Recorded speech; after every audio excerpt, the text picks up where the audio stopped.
আসসালামু আলাইকুম। International break শেষ। আমি ভাবতেছিলাম কবে শেষ হবে। এই যে ইন্টারন্যাশনাল ব্রেক, এই ইন্টারন্যাশনাল ব্রেকে আমি ২-৩টা টিমকে ফলো করি। এখানে আর্জেন্টিনা, ব্রাজিল, স্পেন, জার্মানি আছে। তো এই ইন্টারন্যাশনাল ব্রেকে স্পেন এবং জার্মানি ভালো করছে। বাট আর্জেন্টিনা এবং ব্রাজিলকে নিয়ে আমি হতাশ। যদিও আর্জেন্টিনা লাস্ট ম্যাচ উইন হয়েছে। এরপর সবথেকে হতাশ হইছি আমি ব্রাজিলের পারফরম্যান্স নিয়ে, ব্রাজিলের রেজাল্ট নিয়ে।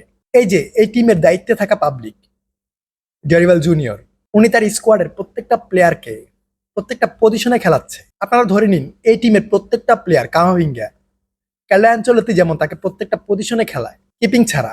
আমার মনে হয় ডরিবাল তাকে ফলো করতেছে এবং প্রত্যেকটা প্লেয়ারকে খেলাচ্ছে, ট্রাই করতেছে। এটা জোকস না ভাই, আমি সিরিয়াস কথা বলতেছি। এই যে ডরিবালের যে ট্যাকটিক্স, যে ম্যাচ পরিকল্পনা, ওনার স্কোয়াডে আপনি Haaland, Mbappe, Vinicius Junior, Rodrygo সবকিছু আইনা দেন, কিছুই হবে না। ওনার বর্তমান যে মেন্টালিটি, যে পরিকল্পনা, এটা সাউথ আমেরিকান লোয়েস্ট যে টিমগুলো আছে ওদের মতো।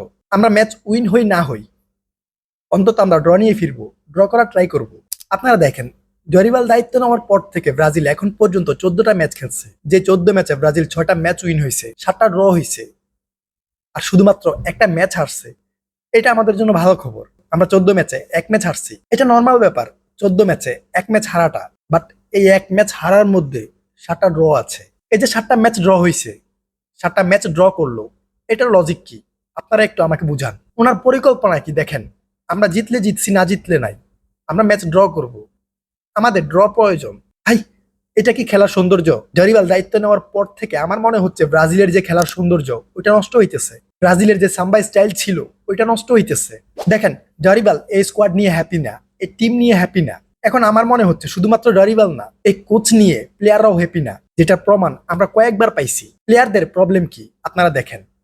এই যে প্লেয়ারগুলা, এরা কিন্তু বেস্ট ক্লাবে খেলতেছে, ইউরোপের টপ লিগে খেলতেছে, ইভেন এরা বেস্ট প্লেয়ার, এটা আপনাকে মানতে হবে। এখন তারা ভাবতেছে ভাই, এমন একজন কোচ দিয়ে, এমন একজন কোচ আমাদেরকে কোচিং করাচ্ছে যে আমাদের লেভেলে যায় না। ওর থেকে বেশি আমরা জানি, আমরা বুঝি। প্লেয়াররা হয়তো তাকে কোচ হিসেবে চাইতেছে না, এরা আরো কোয়ালিটিফুল কোচ চাইতেছে, মাস্টার মাইন্ড কোচ চাইতেছে। বাট সিবিএফ এটা করতেছে না। ব্রাজিলের প্লেয়ারদের চাওয়া হচ্ছে বেস্ট একজন কোচ, বেটার একজন কোচ, যে টিমটাকে ভালোভাবে ইউজ করাইতে পারবে। হ্যাঁ, এটা সত্যি, এই টিম, এই স্কোয়াড ভালো একজন কোচ ডিজার্ভ করে, একজন master mind European coach deserve করে, যেটা সিবিএফ দিতে পারতেছে না। হ্যাঁ, আমি মানলাম এখানে প্লেয়ারদের দোষ, প্লেয়াররা চাইতেছে না, বাট কোচ জরিবালা এখানে ব্যর্থ। ওনার প্রত্যেকটা ম্যাচে আমরা দেখতেছি ওনার মিস্টেক গুলা, আমরা খালি চোখে দেখতেছি, আমরা দূর থেকে বুঝতেছি উনি কি মিস্টেক করতেছে। বাট উনি টিমের সাথে থাইকা টিমকে লিড করে, উনি বুঝতেছে না উনি মিস্টেক কোথায় করতেছে। এখন আপনারা বলতে পারেন ভাই, প্লেয়াররা ক্লাবে এত ভালো করতেছে, এত ভালো পারফরমেন্স করতেছে, বাট ন্যাশনাল টিমে এরা কি করতেছে? এক দুইজন প্লেয়ার ছাড়া সবাই বাজে পারফরমেন্স করতেছে, এটা আমিও মানি। এরা প্রত্যেকটা প্লেয়ার, আপনি ভিনিসিয়াস জুনিয়রের কথা বলেন, ভাই ভিনিসিয়াস রিয়াল মাদ্রিদে কি করতেছে, ব্রাজিলের জার্সিতে কি করতেছে? এই যে প্লেয়াররা ব্রাজিলে আসলে খারাপ খেলে, বাজে পারফরমেন্স করে, আমার মনে হইতেছে এই টিমটা বাজে খেলার একমাত্র কারণ হচ্ছে একজন মানসম্মত কোচ। এই টিমটাকে একটা ভালো কোচ আইনে দেন, যে প্লেয়ারদেরকে ভালোভাবে ইউজ করাইতে পারবে, দেখবেন এই স্কোয়াড ভালো করবে, সেম স্কোয়াড ভালো রেজাল্ট দিবে। ভাই, কোচ যদি ভালোভাবে পরিকল্পনা করতে না পারে, তার ট্যাকটিক্স ইউজ করতে না পারে, প্লেয়ার কি খেলবে? ওনার যে পরিকল্পনা, ওনার যে ট্যাকটিক্স, কোনো কিছুই আমাদের পছন্দ হইতেছে না। আমাদেরই পছন্দ হইতেছে না, প্লেয়ারদের কি পছন্দ হবে? যেখানে সেম প্লেয়াররা ইউরোপের টপ ক্লাব কাঁপাইতেছে। এই যে ইন্টারন্যাশনাল ব্রেক শেষ হয়েছে, 2 দিন পর এরা ক্লাবে যাবে, ক্লাবের হয়ে আবার বেস্ট পারফরমেন্স করবে। সো এইখানে আমি প্লেয়ারদের দোষ দিতে পারতেছি না, প্লেয়ারদের এখানে কোনো দোষ নাই। একজন কোচ একটা টিমকে কেমন বানাইতে পারে, কেমন চেঞ্জ করতে পারে, কেমন বিল্ড আপ করতে পারে, ওইটা আমরা বার্সেলোনাকে দেখতেছি, হান্সি ফ্লিককে দেখতেছি। ওইখান থেকে সিভিএফ দেখুক, শিখুক একজন কোচ একটা টিমের জন্য কতটা ইম্প্যাক্ট রাখে। দেখেন, জরিবালের এই টিম নিয়ে অনেক প্রবলেম আছে। উনি টিমটাকে ভালোভাবে ইউজ করতে পারতেছে না, ওনার কোনো পরিকল্পনা নাই, উনি প্লেয়ারদের পজিশন নিয়ে কনফিউজড, প্লেয়ার ইউজিং এ কোনো পরিকল্পনা নাই, কোনো ট্যাকটিক্স নাই। একটা নর্মাল বিষয় দেখুন, আপনার টিম যখন গোল কনসিড করে অথবা গোলে পিছিয়ে থাকে, তখন আপনি কি করবেন? আপনার পরিকল্পনা কি থাকবে? অবশ্যই আপনি আপনার ডিফেন্সকে স্ট্রং করবেন, আপনার মিডকে অ্যালার্ট করবেন, আপনার মিড যাতে কন্ট্রোলে থাকে, ফাইনাল থার্ডে বল সাপ্লাই দেয়, আপনার যে অ্যাটাকার আছে তারা যেন অ্যাটাক করতে পারে, স্কোর করতে পারে। এটা নর্মাল ব্যাপার ভাই, একজন নর্মাল কোচ এটা জানে, এটা বোঝে।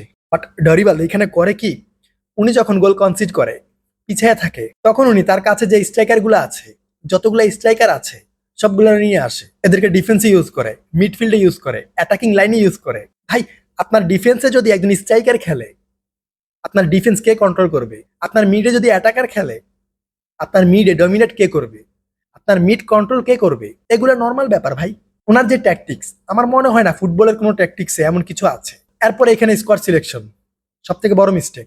রদ্রিগো যদি ইঞ্জুরি ফেস না করতো, তাহলে এখানে মার্টিনেলি আসে না। হ্যাঁ, মার্টিনেলি তেমন পারফরমেন্স করতেছিল না, আপনি তাকে ডাকেন নাই, বাট মার্টিনেলি ব্রাজিলের জার্সিতে সবসময় ভালো খেলে। আর্সেনালে কি খেলতেছে ওইটা আপনি দেখেন না, আপনার এই ব্রাজিলের জার্সিতে মার্টিনেলি সবসময় ভালো খেলে। তো আপনি অবশ্যই তাকে গেম টাইম দিবেন, চান্স দিবেন। আপনি তাকে গেম টাইম দিচ্ছেন 10 মিনিট, 5 মিনিট, 15 মিনিট।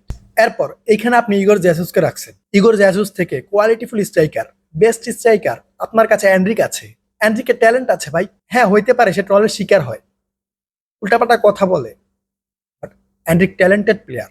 আপনি তাকে কন্টিনিউ করান, ফিউচারের জন্য মেক করেন, 2026 বিশ্বকাপের জন্য মেক করেন। বাট আপনি এটা করতেছেন না।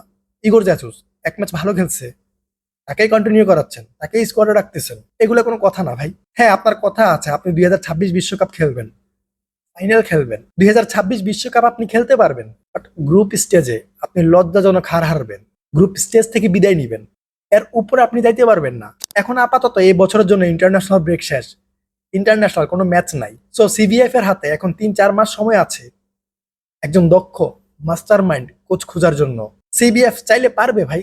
সিবিএফ নিজের হাতে এই প্লেয়ার গুলাকে, এই টপ প্লেয়ার গুলাকে নষ্ট করতেছে। এর থেকে বেস্ট যে স্কোয়াড, বেস্ট প্লেয়ার নেইমার আসলে আরো বেস্ট হবে। আমার মনে হয় না এমন স্কোয়াড ব্রাজিল আর পাবে। তো এখনই সময় একজন ভালো ম্যানেজার, ভালো কোচ নিয়ে আসার।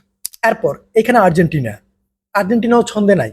এখানে আমার মনে হচ্ছে লিওনেল স্কালোনির কিছু মিস্টেক আছে, কিছু মিসিং হচ্ছে। ভাই, পেরুর মতো টিমের সাথে জিততে কষ্ট হয়ে গেছে, 1-0 জিতছে। এর আগে প্যারাগুয়ের সাথে হারছে, কলম্বিয়ার সাথে হারছে। দেখেন, 2022 বিশ্বকাপ আর্জেন্টিনার জন্য চমক ছিল, আর্জেন্টিনা চ্যাম্পিয়ন হয়েছে। এর আগে 2021 সালে কোপা আমেরিকা জিতছে, 2024 কোপা আমেরিকা জিতছে। এরপর আর্জেন্টিনা এখানে টোটালি চেঞ্জ, আর্জেন্টিনার অনেক পরিবর্তন হয়েছে। আর্জেন্টিনা খুব বাজে একটা সময় পার করতেছে। হ্যাঁ, লাস্ট 6 ম্যাচের 3 ম্যাচ জিতছে, একটা ড্র হয়েছে, খারাপ না। বাট আর্জেন্টিনা যে বাজে পারফরমেন্স করতেছে, খারাপ করতেছে, এটা আমি বুঝতে পারতেছি, আমাদের এটা ফিল হইতেছে। আপনারা দেখেন, কোনো প্লেয়ারের মধ্যে ছন্দ নাই। এটা আর্জেন্টিনার সাথে কেন হইতেছে, লিওনেল স্কালোনির সাথে কেন হইতেছে, এটা আমরা বুঝতে পারতেছি না। অ্যাজ এ ব্রাজিল ফ্যান আমি এটা ফলো করতেছি, বাট আমিও কিছু বুঝতে পারতেছি না। দেখেন, আমি যতটুকু জানি লিওনেল স্কালোনির কাছে একটা লিস্ট আছে, যে লিস্টে সব ইয়ং প্লেয়াররা আছে, যাদেরকে নিয়ে উনি 2026 বিশ্বকাপের পরিকল্পনা করতে চাইতেছে, ইভেন করতেছে।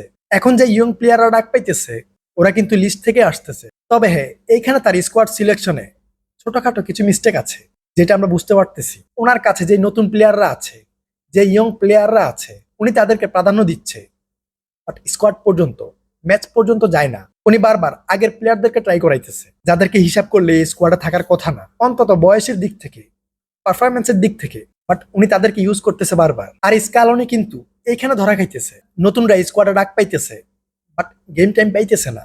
আর্জেন্টিনার বর্তমান যে স্কোয়াড, এরা 2021 কোপা আমেরিকা খেলছে, 2022 বিশ্বকাপ জিতছে, 2024 কোপা আমেরিকা জিতছে। বাট উনি তাদেরকে নিয়ে 2026 বিশ্বকাপের পরিকল্পনা করতেছে। হ্যাঁ, অভিজ্ঞতার দিক থেকে আপনি রাখতে পারেন, বাট সবাইকে না। এখানে অনেক প্লেয়ারের গেম চেঞ্জ হয়েছে, প্লেয়ার উইক হইতেছে, বয়স বাড়তেছে। আমার মনে হয় এইখানে ইয়ংদেরকে ট্রাই করানো উচিত, ইয়ংদেরকে গেম টাইম দেওয়া উচিত। হ্যাঁ, আপনারা বলতে পারেন সব ম্যাচ খেলানো পসিবল না, ম্যাচ হাত থেকে চলে যাবে, এটা আমিও মানি। বাট এইখানে আগের প্লেয়ার এবং নতুন প্লেয়ারদের মধ্যে কম্বিনেশন মেক করতে হবে, এখন থেকে অ্যাডজাস্ট করাইতে হবে। হ্যাঁ, সবাইকে একসাথে নামাই দিতে পারবেন না। এখানে আপনার অ্যাটাকিং লাইনে অনেক ভালো ভালো প্লেয়ার আছে, আপনি তাদেরকে চেঞ্জ করাইতে পারবেন না, কন্টিনিউ বেঞ্চ করাইতে পারবেন না। বাট ইয়ংদেরকেও আপনার সুযোগ দেওয়া উচিত, সুযোগ দিতে হবে, যেহেতু আপনি 2026 বিশ্বকাপের পরিকল্পনা করতেছেন। বাট লিওনেল স্কালোনি এখানে তার যে একটা ফ্লো আছে, ওই ফ্লোতে যাইতেছে, ওইটাই ফলো করতেছে। উনি ভালোভাবেই জানে, ভালোভাবেই বোঝে কাকে বেঞ্চ করে, কাকে খেলাবে, সে গেম টাইম ডিজার্ভ করে, কতক্ষণ ডিজার্ভ করে। তবে আমার মনে হচ্ছে উনি কোথাও মিস্টেক করতেছে, যে কোনো একটা জায়গায় ওনার মিস্টেক আছে। হ্যাঁ, এখন হাতে সময় আছে, উনি সমাধান বের করবে, ওনার মিস্টেক কোথায় হইতেছে, কোথায় ভুল করতেছে। ওনার এখন উচিত টিমটাকে গোছানো, ভালোভাবে পর্যবেক্ষণ করা, কাকে স্কোয়াডে রাখা যাবে, কাকে নিয়ে 2026 বিশ্বকাপের পরিকল্পনা করা যাবে। যেহেতু সময় আছে, স্ক্যালোনি এটা করে ফেলবে।